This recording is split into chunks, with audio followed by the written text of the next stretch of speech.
교육부가 오늘 대입제도 공정성 강화 방안을 발표했습니다. 서울 주요 대학의 정시 선발을 40% 이상 확대하고 학생부 비교과 영역을 대폭 축소하겠다는 겁니다.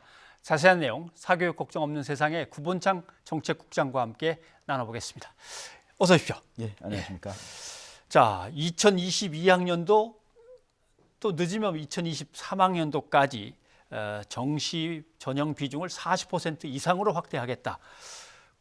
지금 한 중3부터 고1 학생들이 해당되겠는데 얼마나 늘어나는 겁니까, 비중이? 네, 현재 이 발표된 16개 대학의 정시 평균 비율이 29% 정도입니다. 40% 정도로 늘어나면 11, 12% 정도 비중이 올라가는 그런 상황입니다. 예. 근데 서울 주요 16개 대학 뭐 이렇게 얘기를 해서 거기 못 들어간 대학은 기분 나쁘죠, 이렇게 되면. 근데 정말 16개 대학이 서열순위인 건지 뭐 거의 서열순위면서도 정시 비중이 너무 적다고 해서 거기에 들어간 건지 어떤 기준입니까? 서열과 유사한 측면도 있기는 한데요. 예. 일단은 원칙을 이번에 정하고 16개 대학을 선정한 부분들이 있습니다. 학생부 종합 전형과 논술 전형 비율을 합하여서 45% 이상인 대학들을 이번에 이제 정시 비중을 늘려야 되는 대학으로 선정을 한 것인데 학생부 종합 전형이 최근 공정성 시비 논란이 있는 상황이고 또 논술 전형 같은 경우에는 전통적으로 좀 사교육 유발이 강하고 학교 교육 과정으로 대비가 어렵다라는 비판을 받아온 전형이기 때문에 문제 전형 운영 비율이 높은 대학에게 정시 비중을 상향하라 이런 지시를 내린 것으로 보여집니다. 예. 근데 이렇게 되면 뭐 고교 학점제를 시행하겠다고 하는 거 아닙니까? 2025년부터 학생들이 자기가 선택해서 듣도록 또 뭐 초, 중등학교에는 지금 미래지향적인 교육을 하겠다고 개혁을 막 서두르고 있는데 이게 양쪽이 어떻게 맞는 겁니까? 이거하고? 일단은 충돌이 굉장히 심한 상황인데요. 기본적으로 고교 학점제의 경우는 학생이 진로와 적성에 맞게 고교에서 교과목을 선택할 수 있는 폭을 대폭 늘리겠다라는 제도입니다. 그런데 수능의 영향력이 강하게 되면 학생들의 교과목 선택이 수능 과목 중심으로 선택하는 제한이 되는 상황이기 때문에 여기에서 좀 충돌이 발생하고 또 고교 학점제가 실시가 될 때 학교의 수업과 평가 방식을 말씀하신 미래 역량 중심으로 토론하고 발표하고 실험하고 실습이나 뭐 체험 중심으로 바꾸겠다. 또 평가도 현재의 지시간기 중심의 오지선다형 객관식 평가보다는 논술형 평가를 도입하겠다. 이런 취지들이 있습니다. 그런데 현행 수능 체제 평가 방식 자체가 지시간기 중심의 오지선다형 평가 방식이기 때문에 이 평가 방식을 고수하는 상황에서 고교학점제로 가는 것은 다소 무리스럽지 않겠는가라고 보고 있는 겁니다. 뭐 장관 발표를 보니까 그런 이제 지적을 의식을 했는지 수능 자체의 토론과 논술 이런 것들이 다 평가가 되도록 배려를 하겠다고 하는데 그게 가능합니까? 수능을 보면서 그런 요인들을 평가한다. 네, 지금 뭐 종전에도 논술형 수능에 대해서는 여러 차례 얘기가 됐지만 사실상 학교의 수업과 평가 방식이 논술형 수능을 지금 담보할 수 없는 상황이기 때문에 사교육으로 대거 이동하게 될 거다라는 비판 때문에 지금 논술형 수능이 가지 않고 있는 이런 상황인데 사실상 논술형 수능으로 이동을 하려면 학교의 수업과 평가가 이동 전에 상당히 논술형으로 수업하고 평가할 수 있는 저변을 마련해야 되는 것이 사실입니다. 그래서 교사의 어떤 인프라라든지 또 수업 역량이라든지 이런 부분들이 전반적으로 향상돼야 되는 측면이 있기 때문에 이것을 점진적으로 가져가야 되거든요. 그런데 수능의 영향력을 대폭 강화시켜서 논술형 수업을 할 수 있는 저변을 막아놓고서는 고교학점제가 시행되는 2026학년도부터 바로 그 어떤 논술형 수능에 대한 대비를 한다? 이런 부분들은 좀 환경 조성하지 않고 바로 점프하는 상황이기 때문에 오히려 더 부작용을 초래할 수 있겠다라고 보는 거죠. 그게 뭔가 모습이 구체적으로 드러나기 전까지 당장 학교들은 급한 거는 수능풀이식으로 교육을 돌려놔야 되는 거죠. EBS 연계교재 중심으로 문제풀이를 할 거니까 또 논술형 역량이 강화될 환경이 안 되는 거죠. 그리고 2024학년도부터는 동아리 활동이나 뭐 봉사 활동이나 자기소개서 말끔하게 잘 정리한 거 이런 것들이 이제 비교과 부분을 폐지할 거라고 얘기를 하는데 그럼 이제 현재 중2 학생들이 해당되는 것 같습니다. 이렇게 되면 학생부 종합 전형이라고 하는 거는 뭐 거의 무의미해지는 건가요? 어떻게 되는 겁니까? 오히려 더 긍정적이라고 보고 있습니다. 그래서 대학에서 학생부 종합전형의 주요 요소가 반영 요소가 뭐냐라고 이야기하면 교과를 비롯한 교과 세부 능력 특기 사항을 가장 주안점으로 본다라고 이야기하는 부분들이 상당히 깔려 있습니다. 그런데 이 교과 세특을 강화하고 또 교과목의 어떤 혁신을 도모하겠다 이런 방향으로 원칙적으로 간다라면 사실상 교과 중심으로 학생부 종합전형으로 운영하는 것이 사실상 이제 바람직한 것이고 또 비교과 활동 중에서도 정규 교육과정에 포함된 뭐 정규 동아리 활동이라든지 진로 활동 등은 앞으로도 좀 포함되기 때문에 이런 부분들과 관련해서 대학이 선발의 전문성을 제고한다라면 향후에 오히려 더 긍정적인 방향으로 학생부 종합전형이 공정성을 담보할 수 있겠다라고 보고 있습니다. 대학들이 이걸 잘 따라주느냐는 교육부의 지원 사업하고 연계시키겠다는 거죠? 네네, 맞습니다. 그러면 이제 예전에도 비난이 나왔습니다.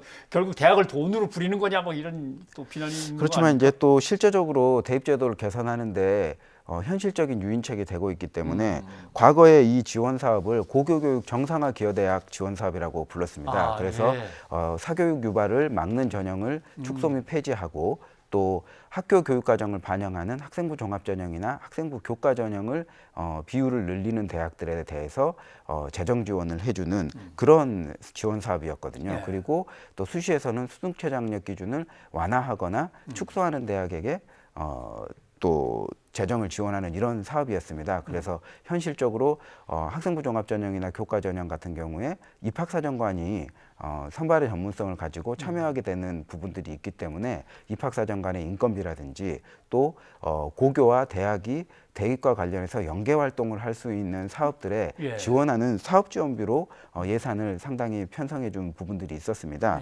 그런데 이제 역으로 수능 전형을 확대하는 대학에게 돈을 주겠다라고 하는 상황이 되기 때문에 당초의 취지가 대반전을 거듭하는 이런 상황이기 때문에 이 부분은 좀 비판의 대목이 되지 않을까라고 보고 있습니다. 근데 서울의 주요 대학 16개 대학을 콕 집었는데 그 대학들이 지금 교육부가 원하는 만큼 정시를 갖다 비중을 갖다가 높이지 않고 있다는 뜻인데 대학들은 나름대로 뭔가 정시 비중을 그렇게 안 높이는 이유가 있는 거 아닙니까?